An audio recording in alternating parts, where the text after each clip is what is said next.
విష్ణు భగవానుడికి ఒక విశేషం ఉంది. దీని గురించే భగవత రామానుజులు కూడా ఒకసారి శ్రీరంగంలో చెప్తారు. అది ఆయన పుష్పకైంకర్య ప్రియుడు. ఆయనకి పుష్పాలతో కానీ కైంకర్యం చేస్తే చాలా సంతోషిస్తాడు. ఇది తెరమాటున జరిగిందనుకోండి పుష్పాలంకారం, మీరు తెలియదు, మీరు చూస్తూ ఊరుకుంటారు. అదే అర్చక స్వాములు నిష్ణాతులైనటువంటి వారు, అందున వైఖానసులకి ప్రత్యేకించి ఈశ్వరుడు అనుగ్రహించాడు శ్రీనివాసుడు, వాళ్ళు నా ఆరాధన చేస్తారని.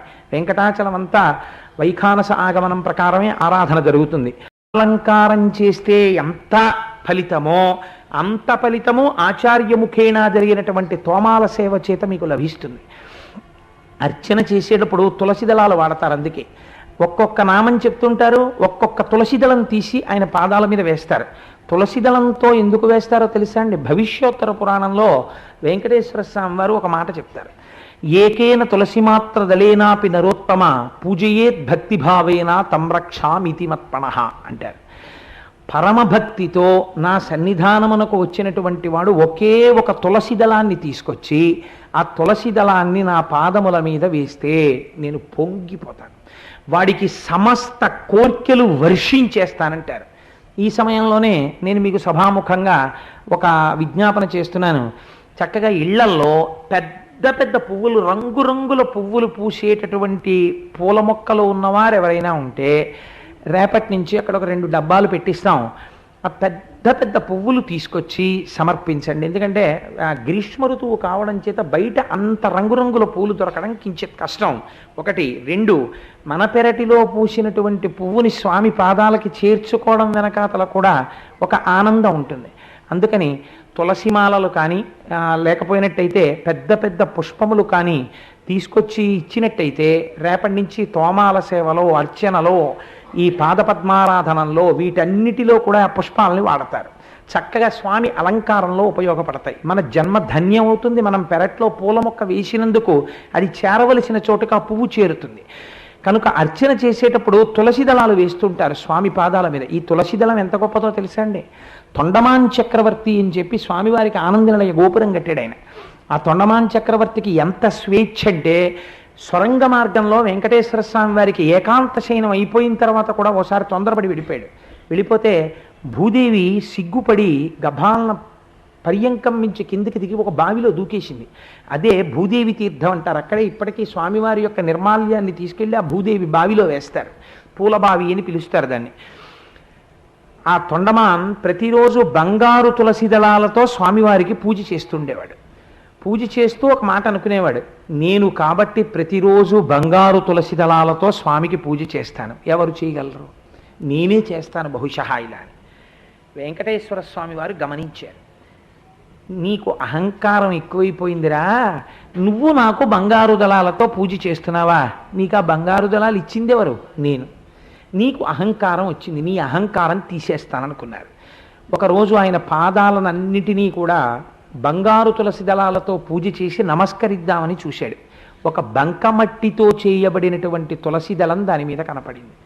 ఇదేమిటి, బంగారు తులసి దళాలతో పూజ చేస్తే బంకమట్టి తులసి దళం కనపడింది ఏమిటని ఆశ్చర్యపోయాడు.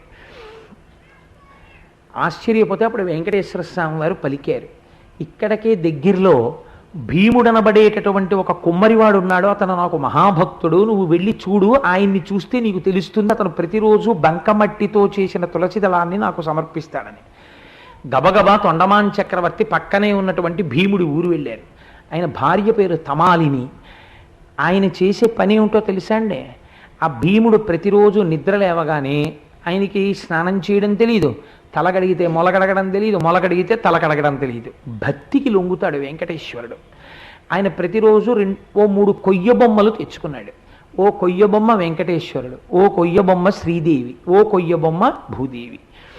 ప్రతిరోజు ప్రారంభం చేసే ముందు ఆ కుండలు చేయడం ఒక్కసారి గోవింద అనేవాడు. ఆ చక్రం తిప్పుతూ ముందు మట్టితో తులసిదళం చేసి పట్టుకెళ్ళి స్వామి పాదాలయందు పరమభక్తితో సమర్పించి నమస్కరించేవాడు. ఇంకక్కడి నుంచి ఏది చేసినా భగవంతుణ్ణే మనసులో స్మరించేవాడు. అది ఆ స్మరణ అన్నది అలవాటు పడితే మీకు ఏది చూసినా ఈశ్వరుడు కనపడతాడు. అన్నమాచార్యుల వారు చూడండి, ఒక రోజున వెళ్ళిపోతున్నారు రాజవీధిలో, వెళ్ళిపోతుంటే చేనేత పని వాళ్ళు నేత నేస్తున్నారు. ఆయన ఒక కీర్తన చేశారు, నేతబేహారి అని. నాకు ఆ కీర్తనలు జ్ఞాపకం ఉండవు. ఆ మగ్గం మీద నేస్తున్నటువంటి చీరని చూసి ఆయన కీర్తన చేశారు. అలా ఈ భీముడు కూడా ఆ కుండలు చేసే ముందు తిరుగుతున్న చక్రాన్ని చూసి ఈశ్వర ఇది నువ్వు తిప్పుతున్న కాలచక్రం అనుకునేవాడు. ఆ మట్టిని చూసి నువ్వు ఇలాగే నామరూపాత్మకమైన జగత్తుని సృష్టిస్తావనుకునేవాడు. ఈ కుండలలో, మూకుళ్లలో, పెంకులలో, ఇటకలో, అట్లకాడలో, బొమ్మలో అంతటా మట్టి ఉన్నట్టు ఈశ్వరుడే అంతటా ఉన్నాడు అని అనుకునేవాడు. ఏది చేస్తున్నా ఈశ్వరుణ్ణి స్మరిస్తూ ఉండేవాడు. ఆఖరణ వెళ్ళి ఇంత సంకటి పెట్టుకునేవాడు. ఏదో ముందు రోజు మిగిలిపోయినటువంటి అన్నంలో మజ్జిగ పోసి తరవాణి అన్నమని ఉంచుతారు. ఆ సంకటి పెట్టుకుని తినే ముందు ఒక్కసారి ఆ చెక్క బొమ్మ వంక చూసి గోవిందా నువ్వు తిను నేను తింటున్నాను అనేవాడు. ఈయన తినేవాడు. ఈ తొండమాన్ వెళ్ళి నువ్వేం పూజ చేస్తావని అడిగాడు. ఏం పూజ చేస్తానని అడిగో నా స్వామి, నాకున్నదేమిటి బంకమట్టి తులసి దళంతో నా స్వామిని ఆరాధన చేసుకుంటానన్నాడు. ఆశ్చర్యం ఏమిటో తెలుసా అండి, శ్రీనివాసుడు ప్రత్యక్షమయ్యాడు ఉభయనాంచారులతో. ప్రత్యక్షమై మీరు కని విని ఎరుగనటువంటి బహుమానం ఇచ్చాడు. వీడు నా భక్తుడంటే ఏం చదివాడన్నది కాదు, ఎంత భక్తితో ఉన్నాడన్నది నాకు కావాలి అని తను మీద వేసుకున్నటువంటి ఉత్తరీయాన్ని తీసి భీముడికి కప్పాడు. శ్రీదేవి భూదేవిలను పిలిచి వాళ్ళు వేసుకున్న హారాలు తీసి భీముని యొక్క భార్య అయిన తమాలినికి అలంకారం చేయించాడు. చేయించి నీ పూజకి నీ భక్తికి నాకు ఇంకా తనివి తీరలేదయా, నాకు ఆకలేస్తోంది అన్నం పెట్టన్నాడు. అంటే అక్కడ తయారు చేసిన కొత్త కుండ పగలకొట్టి ఓ కొత్త కుండ పెంకి అక్కడ పెట్టి సంకటి తీసి అందులో పెట్టి శ్రీనివాస తినన్నాడు.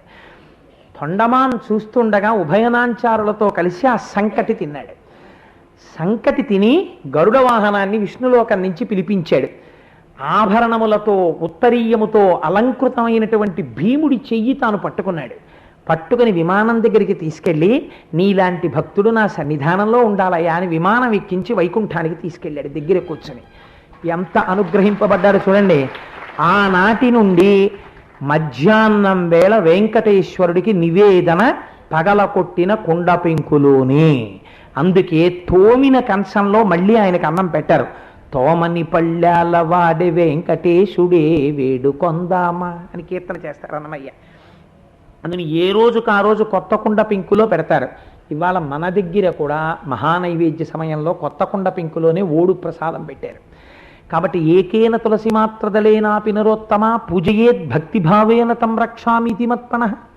ఒక మట్టి తులసి దళంతో భక్తితో పూజ చేసిన వాడికి అంత లొంగిన పరమాత్మ ప్రీతితో మనం ఒక్క తులసి దళాన్ని తీసుకొచ్చిస్తే, ఇన్ని పువ్వులు తీసుకొచ్చిస్తే ఎంత పొంగిపోతాడు చూడండి. కనుక అంతటి పరమాత్మ మనం ఏమీ తేకపోయినా అర్చన జరుగుతుండగా కూర్చుని చూస్తే చాలు. కూర్చొని అర్చన జరుగుతుండగా తులసి దళాలు పడుతుంటే ఆ నామాలు వింటూ మనం పరవశించిపోతే పరమాత్మ పొంగిపోతారు. కాబట్టి రేపటి రోజు అర్చనా కార్యక్రమంలో మనమందరం పారవశ్యంతో పాల్గొందాం. ఒక్క 7 రోజుల కార్యక్రమం అయిపోయింది ఒకరోజు. ఇంకా మనకి అదృష్టం మళ్ళీ వచ్చే సంవత్సరం ఇలా సేవలు జరగడాన్ని వెంకటేశ్వరుడు అనుగ్రహిస్తే లభిస్తుంది. 6 రోజులు మాత్రమే కదా అవకాశం. అందుకని మీరందరూ కూడా రేపటి రోజు కూడా నేను ఈ మాట చెప్తే మీరు నా మీద కోప్పడతారు, ధూర్తుడా నువ్వు ఇన్ని మాటలు చెప్పాలా, మాకు తెలియదా మేము వచ్చేస్తామని. కాబట్టి 4:45 మళ్ళీ రేపటి రోజున మనం చక్కగా వెళ్ళి ప్రధాన అర్చకుడిని తీసుకొచ్చి సుప్రభాతం చేసుకుందాం. ఇప్పుడు గోవిందనామాలు చెప్పండి. అమ్మ మీరందరూ ఏం చేస్తారంటే ఆ అరుగు మీద కూర్చున్న వాళ్ళందరూ కూడా అక్కడ వరకు ఖాళీ చేసేసి కిందకి సర్దేసుకోండి. ఎందుకంటే స్వామివారు ఉత్సవం అయిన తర్వాత అలా లోపలికి వెడతారు. అక్కడ వేద పండితులు కూర్చుంటారు, ఆ మధ్యలో డోలు సన్నాయి వాళ్ళు కూర్చుంటారు, ఆ వెనక అన్నమాచార్య కీర్తనలు చేసేవాళ్ళు కూర్చుంటారు. ఆర్జిత సేవ టికెట్లు ఉన్న వాళ్ళు సహస్రదీపాలంకార సేవలో స్వామివారి మేనా బయలుదేరినప్పుడు ఆర్జిత సేవ గృహస్థులు మాత్రమే బయలుదేరి స్వామి మేనాతో రండి. స్వామితో కలిసి నడవడం అదృష్టం. కాబట్టి పంచమాత్రం వేసుకుని రండి. ప్యాంటు చొక్కాలతో ఆర్జిత గృహస్థులు రాకండి, వచ్చి స్వామితో పాటుగా బయలుదేరండి.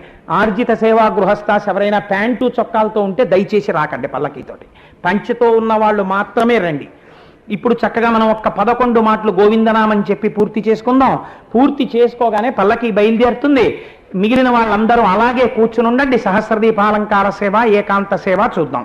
పుండరీకాక్ష గోవిందా హరి గోకుల నందన నందనందన నవనీత చోర పాప విమోచన దురిత నివారణ వజ్రమకుటధర వరాహ నరసింహ గోవిందా హరి ధరణీనాయక శ్రీవత్సంకిత శ్రీముద్రాంకిత పాప వినాశక గోకుల నందన సీతానాయక ధర్మ సంస్థాపక గోవిందా హరి గోవిందా గోవిందా హరి. మంగళాశాసనపరై మదాచార్య పురోగమై సర్వైశ్చ పూర్వైరాచార్యై తృతాయాస్తు మంగళం. మంగళం కోసలేంద్రాయ మహనీయ గుణాత్మనే చక్రవర్తి తనూజాయ సర్వభౌమాయ మంగళం. ఉమాకాంతాయ కాంతాయ కామితార్థప్రదాయినే శ్రీగిరీశాయ దేవాయ మల్లినాథాయ మంగళం. కరచరణ కృతం వా కర్మ వాక్కాజం వా శ్రవణనైనజం వా మానసం వాపరాధం విహితం వా సర్వమేత్తక్షమస్వ. శివ శివ కరుణాభ్యే శ్రీ మహాదేవ శంభో. సర్వం శ్రీ ఉమామహేశ్వర పరబ్రహ్మార్పణమస్తు. స్వస్తి.